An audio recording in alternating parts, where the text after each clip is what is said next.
It's Alec here, and some exciting 101 got here for us. 101 My BI. So it's going to be a session quickly on Pastel and the ability to actually audit through Pastel versus the ability to audit your Pastel data through My BI. Okay, so remember, My BI taps into any PSQL database and basically enables you to have real data handling tools in your hand. Okay, so what I'm going to quickly do for you guys is show you how a GL export works. Okay, so and then show you how you kind of like currently are you need to track debits and credits through your GL in Pastel, and then I'm going to show you how it actually works in My BI on the same database. Okay, so this database is WOW, and here we first of all going to go and do a GL. So you go to View, General Ledger, Financial Reports, transactions and detailed ledger. So it just asks you if you have open batches. Don't worry about that now. And now I just want to say, well, give me all accounts from account 001 up to 99, and just give it for me for the year, current year, up to this month, July. All right. So now, as you see here, it kind of like it gives me, the first account, 1,000, okay, sales. And then it gives me this, the date of this sale and this invoice. Okay, so now I can go and literally click on that invoice from here. I can go and open it and says, all right, wow, it's got this actual, bit of detail in it. Tells me what has been sold here. But if you wanted to audit this, back in my auditing days, you wanted to see debits and credits. And now you can see, for instance, this credit over here of 3,465 Rand. It just says to you there's a contra here, and if you look at the actual invoice itself, you're going to open this and it says, well, there's one line here, so this one is easy, but it actually has, okay, this one has no VAT, but how would you have known? Versus if you go to, for instance, this one, now you see that, okay, it's got multiple comment lines. I actually want to open here, this one. Now it's got multiple lines and multiple credits, and you can see it's got a lot of information in it with VAT, etc. So now how do you actually link up this one across the board to say, well, where did it go to? So now I have to scroll through 32 pages of PDF, or I can export to Excel, and I can start sifting there and try and find it. But just by the way, I just want to tell you that your problem is within your 9500 standard VAT account, it actually gives you a reference called contras, a Z contras, sorry. So you can't link up with this 100273, okay, which makes it extremely difficult. And even if you go and start exporting this, you'll be surprised as to how long this actually takes to export. It is a slow process. Okay, so let me show you how cool it is and how cool you can pivot through something like My BI and make your Pastel data come alive. It's just fun. So I'm going to go over to the app. This is the app that taps into that database that I've just shown you, and it's got full access to all the transactions right there. Okay, so let me quickly show you. What I'm going to do is I'm actually going to do this a little bit of auditing style. So we're going to say, okay, well, you know what? This is the full balance sheet. By the way, the balance sheets then pack themselves, automated, and you can see by month. You can see more depth. You can say, well, I just want to see the month-to-month movement. I want to see more depth here under property, plant, and equipment, under computer expenses, computer equipment. So you can see a real data kind of environment. Okay, so now I'm going to do is anything you want to see and you want to have proof of the transactions, you just double click. So you know what I'm actually going to do? I'm going to double click on the entire balance sheet, the zero. Now it's drilling down into the actual transactions that make up that zero. So here we go. It just landed it. And if I go and add up this, it says it's landed 6,981 lines of data. And you see that's very quick. So it means you don't have to wait for that big exports to come through. It literally can land 100,000 lines in about 30, 40 seconds. Really a lot quicker. Okay, so now what I want to do is I actually want to pivot this. This is cool. So, I mean, when you pivot, it really comes alive. So I'm going to show you this now.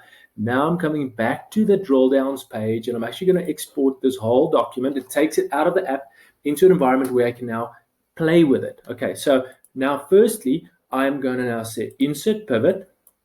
Okay, so the most important thing of a pivot in a data table, first of all, it auto selects the whole table. So it means that whole 6,900 lines is now nice in your pivot. So now you've got it available. The most important thing about pivot is know your headings, know your field names, because that's what you really want to play with. Okay, so here we go. Okay, it's building this pivot for me. Now I want to show you let's go back to Pastel and we actually regenerate this whole document, but in a much cooler way. Okay, so firstly, we want to put date to the left, entry type, reference, contra, description, debit, credit, cumulative. Okay, so let me show you how we build this. Okay, so firstly, let's start with something like debit credit. Okay, so this is a field that we've built. We put that in our headings. Then we go, we want to see amount. Okay, so amount, remember amount now balances to 0. Yeah, that doesn't look like a 0, although it is, because it's to the power of 10. But let me just put that number format there. We take that to a currency, and now you're going to see it's going to balance to 0. So 18 million debits, 18 million credits. Right, now the next thing we want to actually see is, let's start with a nice, just a standard trial balance. Okay, so we go account number, and I want to go, this is one of the fields that we built, TB account number. Okay, so there we go. That's a TB account number. That's the first one we just saw, 1,000. Remember that 1,000. Okay. Then we want to go for account description. There we've got it. Now it's going to build it a little bit weird. Can you see here? So what we do, we actually go and say, don't build it like this for me. Go to my design and put it in a tabular format and do not show total. So now immediately you're starting to see what? You're starting to see a trial balance evolve here. Can you see, guys, see it? There it is. 1,000, that's the debits, that's the credits, and that's the total. Look here at the bottom, what do we have? A 0. So the whole trial balance still balances to 0. But what are we trying to build here? It's an auditing tool. We're trying to go and get all those transactions that we just saw on that one transaction here on this invoice 10273. All right, so let's just go a little bit further now. Let's go and add reference. Remember, we had reference, and we put that over there. Okay, there's reference. Okay, by the way, here's that little reference 10273. There we go. That's the one. But even if we now, go and filter on this one, so what I'll do is I'll just freeze frame this for us. Freeze frame. Wow, that wasn't freeze frame. I'm sorry. I'm just gonna zoom out there. Escape. I just want to put a frame there, freeze frame for me. There we go. That's better. Okay, so here we go. And now if we go and actually click on this and we say, no, give me 273, it's going to pop up with that invoice. But look what happens. It actually gives us all the references for that invoice. It actually tells me, well, it's been posted all over here, but look here. This is the problem. It's not balancing. Why wouldn't it balance? Well, that 8,552, where did it go? Well, I give you a wild guess. Z contrast is that little devious VAT account that it just takes. But let's see, and go to the bottom, 8552.13, 8552.13. Okay, so it means it doesn't pick it up, which is a big problem for me. Back in my auditing days at PwC, I had an issue with trying to connect the things. It really took me it took me so long just to try and connect all these debits and credits to bring them back into a 0. And that's where we find our zen, right? As accountants, cool. So now we're going to do something else. This reference is not a good reference, by the way. You can actually override it in Pastel. You can actually set that you don't have to have sequential or invoice numbering. You can physically type it in by hand. So it's not a great database and auditing tool. It is it's okay, but it's not great. So, but what Pastel has in the background in the PSQL database is something called transaction ID. Now that's something quite special. Let me show you this. Okay, so now first we go back to our fields on our pivot table and we put in transaction ID. Right. So we put that in our filters. Now we can start, literally filtering on this. Now check this out. I'm gonna go completely on again. But now I don't know what the transaction ID is of this actual transaction, right? Within my Pastel, within my database, from Pastel side at least. But from a database perspective, from an auditing perspective, here in my BI, I can actually find it. So I just quickly and I say, just show me these accounts. Remember, this is my original data set that I pivoted. And there you have something called transaction ID, 912. Now look how cool this becomes now. Let me just actually try and move myself. Okay, control page up. There we go. Okay, control page up is for jumping tabs, by the way. Okay, so 912. Now 912. Look at this. Look at this. And voila, balances to 0. It's actually picked up everything. Look at the references. Isn't that cool? So it picked up all of this whole transaction that's gone through your trial balance. It's just picked it up now. It says, this is what was debited and credited. and I can pick up this whole transaction the entire time. But not only that one, I can now go and quickly put in anyone. Oh, what a transaction ID number 4 look like? Oh, wow, that's one of them. What a transaction 8 look like? Okay, that's the debits and credits. Isn't that cool? And even if you want to now really go into the original build, what that original transaction looks like in Pastel, I can go further. We can say, give for me D date, put that first. Now it's gotten, April. We've got a field that we've added in the data table called day. That helps quite a lot because, day is something that, helps you to say on what day of the month did it actually happen, because it kind of like auto builds. Sometimes this is 2020 Q2 April, but you don't know what day.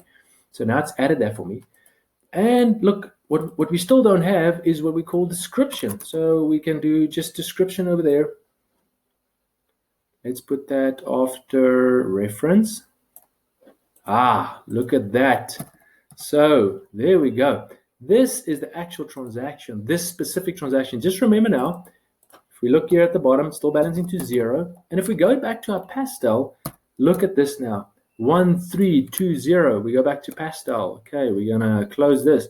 And here, there's our this is 1,000, so account number 1,000. So we got a 6,000 there. If we come back here, there's our 6,000. Okay, so it doesn't always build it in the same exact line by line, but it's there. There's the 6,000. If you look at the next one, 465, there's 4680, and so on. So everything that's there is now here, but the grip is here. And you've got so many other fields that I haven't even touched on that we've added just to make your BI experience so much more awesome. So there's tons and tons of things here. I mean, literally, we've got 91 fields available, whilst, Pastel's export is giving you 8. 1, 2, 3, 4, 5, 6, 7, 8, and 3 of them debit, credit, and cumulative is kind of like the same thing, isn't it? So, well, that's it. Thought I'll just show you some of the cool auditing stuff you can do. And I kind of wish I had it back in my auditing days, because I remember how frustrated I was. So, all auditors out there, guys, if you're frustrated with your Pastel data and you are battling to really deal with it in a way that's fun, to really get grip of that data, just drop me a comment or send us an email. Get in touch with us, mybi.co.za, and let's see whether we can help you really get to be that digital auditor that you deserve to be. All right, guys, enjoy it. Bye.